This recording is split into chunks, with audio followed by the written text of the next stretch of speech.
পাবনার ঈশ্বরদী সরকারি কলেজে ছাত্র শিবির ছাত্রদলের সংঘর্ষে শিবিরের 2 জন আহত, পাল্টা আক্রমণে পালিয়ে যায় ছাত্রদল। চট্টগ্রাম সিটি কলেজে গুপ্তলেখাকে কেন্দ্র করে সারা দেশে উত্তাল পরিস্থিতি বিরাজমান। এরই ধারাবাহিকতায় 22 এপ্রিল বুধবার দুপুরের দিকে ছাত্রদল একটি মিছিলের আয়োজন করে এবং ঈশ্বরদী সরকারি কলেজের বিভিন্ন দেয়ালে গুপ্ত শব্দটি লিখে ছাত্র শিবিরকে প্রকাশ্য রাজনীতি করার আহ্বান জানায়। এর পরের দিন অর্থাৎ আজ 23 এপ্রিল বৃহস্পতিবার গুপ্ত লেখার প্রতিবাদে ছাত্র শিবির বিক্ষোভ মিছিলের আয়োজন করেন। মিছিলটি ঈশ্বরদী সরকারি কলেজ গেটের সামনে আসলে ছাত্রদলের নেতাকর্মীরা তাদের উপর হামলা চালায় এবং ককটেল নিক্ষেপ করেন বলে অভিযোগ করেন শিবিরের নেতারা। এই হামলায় শিবিরের কয়েকজন নেতা আহত হয়। এরপর ছাত্র শিবিরের নেতারা পাল্টা ধাওয়া করলে ছাত্রদলের নেতাকর্মীরা পালিয়ে যায়। পরে ছাত্র শিবিরের নেতাকর্মীরা ছাত্রদলের বসে থাকার ছাউনি ভাঙচুর ও ব্যানারে ইট পাটকেল ছুঁড়েছে বলে অভিযোগ করেন ছাত্রদল নেতারা। এরপর ঈশ্বরদী কলেজ থেকে বিক্ষোভ মিছিল নিয়ে ঈশ্বরদী রেলগেট সংলগ্ন মোড়ে সংক্ষিপ্ত সমাবেশের মাধ্যমে শিবিরের বিক্ষোভ মিছিল সম্পন্ন হয়।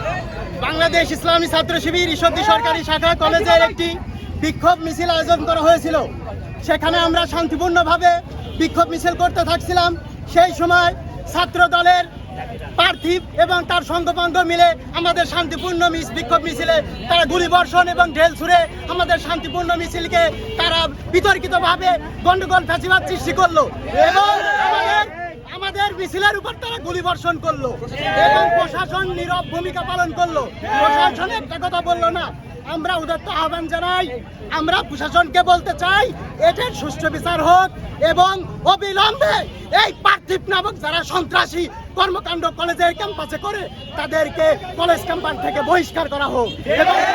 প্রিয় ঈশ্বরদীবাসী এবং ছাত্র সমাজ, আজকে ঈশ্বরদী সরকারি কলেজ শাখা কর্তৃক একটি বিক্ষোভ মিছিলের আয়োজন করা হয়, কিন্তু সেই বিক্ষোভ মিছিলে ছাত্র দলের কিছু সন্ত্রাসী কলেজ ছাত্র দলের সভাপতি পার্থিব সহ তার সাঙ্গপাঙ্গ সন্ত্রাসীরা আমাদের শান্তিপূর্ণ বিক্ষোভ মিছিলের উপরে হামলা করে এবং তারা এই আমাদের শান্তিপূর্ণ বিক্ষোভ মিছিলের উপরে তারা ককটেল বিস্ফোরণ সহ গুলি বর্ষণ করে।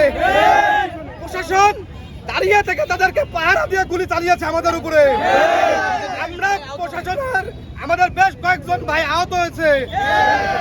আমরা প্রশাসন ভাইদেরকে বলে দিতে চাই, আপনারা এই তাদেরকে পাশে রেখে আর কতদিন এভাবে সাধারণ ছাত্রদের উপর গুলি চালাবেন?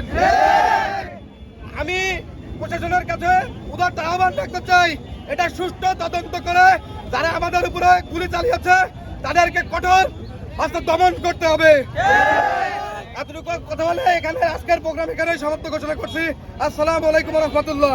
এ বিষয়ে ছাত্রদল নেতাকর্মীরা বলেন, আমাদের নেতার বিরুদ্ধে কথা বলাই আমরা প্রতিক্রিয়া জানিয়েছি। এরপর তারা ভাঙচুর করেছে এবং ব্যানার ছিঁড়ে দিয়েছে। আমরা তাও এগ্রেসিভ হই নাই। যখন ওরা এগ্রেসিভ ভাবে ঢেলাঢেলি করতে করতে আগে আসছিল তখন আমরা এগ্রেসিভ হয়েছিলাম। আমার ছাত্র দলের নেতৃবৃন্দ এখানে 10 জন ছিল, 10 জন নিয়ে স্যার মিছিল হয় না। ওরা এখানে ছিল ওদের পূর্ব নির্ধারিত ওদের পূর্ব নির্ধারিত এখানে অবস্থান কর্মসূচি ছিল যে সাধারণ শিক্ষার্থীদের যেন এখানে চলাফেরা যারা বিঘ্ন না হয়। কলেজ ছাত্র দল কালকে কিন্তু স্যার এটা ইয়ে দিচ্ছে, এখানে বিবৃতি দিয়ে স্যার ওরা এখানে অবস্থান করতেছিল শান্তিপূর্ণ। এখানে কারোর সাথে মারামারি করার জন্য না, কাউকে এখানে বাধা দেওয়ার জন্য না। এখানে আমাদের সবার কিন্তু স্যার এখানে সহযোগিতা দিচ্ছে। আমরা গতকালকে স্যার এখানে প্রোগ্রাম করে আমরা কিন্তু স্পষ্ট বলছি যে বাংলাদেশ জাতীয়তাবাদী দল বিএনপি গণতন্ত্র বিশ্বাস করে এই ক্যাম্পাসে সবার সহাবস্থানের সুযোগ আছে, কিন্তু সেটা গুপ্ত হলে হবে না, প্রকাশ্যে রাজনীতি করতে হবে। আমরা কিন্তু আমাদের বক্তব্য সুস্পষ্ট। এ বিষয়ে সরকারি কলেজের প্রিন্সিপাল বলেন, কলেজ ক্যাম্পাসের কোনো ক্ষয়ক্ষতি হয়নি, যা হয়েছে সব বাইরে হয়েছে। যেহেতু ক্যাম্পাসে ছাত্র রাজনীতি নিষিদ্ধ নয়, তাই 2 দলকে বিক্ষোভ মিছিলের অনুমতি প্রদান করা হয়েছে বলে জানান তিনি। ছাত্র দলের পক্ষ থেকে আমার কাছে ওদের একটা সমাবেশের জন্য অনুমতি চাওয়া হয়। তো আমি বলছি যে আমাদের ক্লাসগুলো মেজর ক্লাসগুলো 12টা পর্যন্ত চলে এবং আমাদের কিছু পরীক্ষাও আছে। আমাদের শিক্ষার্থীদের সুষ্ঠু পরিবেশ রক্ষার স্বার্থে আমি তোমাদের ওরা একটু আগেই চাচ্ছে না, আমি বলছি যে না 12টার আগে আমি কোনো অনুমতি দিতে পারবো না। যেহেতু তোমরা একটু সমাবেশ করতে চেয়েছো, তোমরা এটা 12টার পরে আমি অনুমতি দেবো, 12টার পর করে। তো ছাত্র দল গতকালকে সংক্ষেপে একটা ছোটো সমাবেশ করেছে 12টার পরে, একদম 12টার পরেই করেছে। যেহেতু রাজনীতি নিষিদ্ধ না, আমার ক্যাম্পাসে আমি রাজনীতি তাদের সমাবেশ করতে দিয়েছি, কিন্তু আমার কলেজের পরিবেশ এখন খুবই ভালো আছে। ছাত্রছাত্রীরা ক্লাস করছে, আমি আইডি কার্ড ছাড়া আমার ক্লাস টাইমে আমি কাউকে ঢুকতে দিই না। একবার এটা নিশ্চিত করেছি আমি, আইডি কার্ড ছাড়া আমার ওই জায়গাতে একজনকে ঢুকতে দিই না। আমার সবাই জানে, স্টুডেন্টরা জানে। পুলিশ প্রশাসন থেকেই আমাকে ফোন দেওয়া হয়েছিল যে স্যার একটু উদ্ভূত পরিস্থিতি খারাপ, তো আমরা তো একটু জানতে পেরেছি পরিস্থিতি খারাপ হতে পারে। ওনারা আসছেন, বলে স্যার আমরা এখানে আছি, কোনো সমস্যা হলে আমরা দেখবো, যেন কোনো বিশৃঙ্খলা না হয়। তোমরা বিশৃঙ্খলা করবে না, ওরাও বিশৃঙ্খলা করবে না, এটুকু আমাকে কথা দিয়েছে। কিন্তু কোনো খারাপ পরিবেশে তৈরি হবে না বা উদ্ভূত পরিস্থিতি ভালো থাকবে, এই সত্ত্বেই আমি তাদের অনুমোদন দিয়েছি। আমাদের ছাত্ররা তারা শিখে ছিল, তারা ভিতরে ছিল। পরবর্তী পরিস্থিতি আপনাদের দেখছে।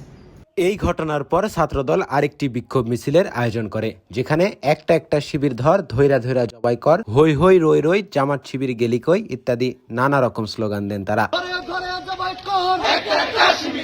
আমার ভাইয়ের রক্ত দেব না, হই হই রই রই, জামাত শিবির গেলি কই, জামাত শিবির গেলি কই, হই হই রই রই, শিবিরের কালো হাত ভেঙে দাও ঘুরিয়ে দাও, ভেঙে দাও ঘুরিয়ে দাও, শিবিরের কালো হাত। শিবির শিবির করিস না, বিবেচনা থাকবে না, বিবেচনা থাকবে না, শিবির শিবির করিস না।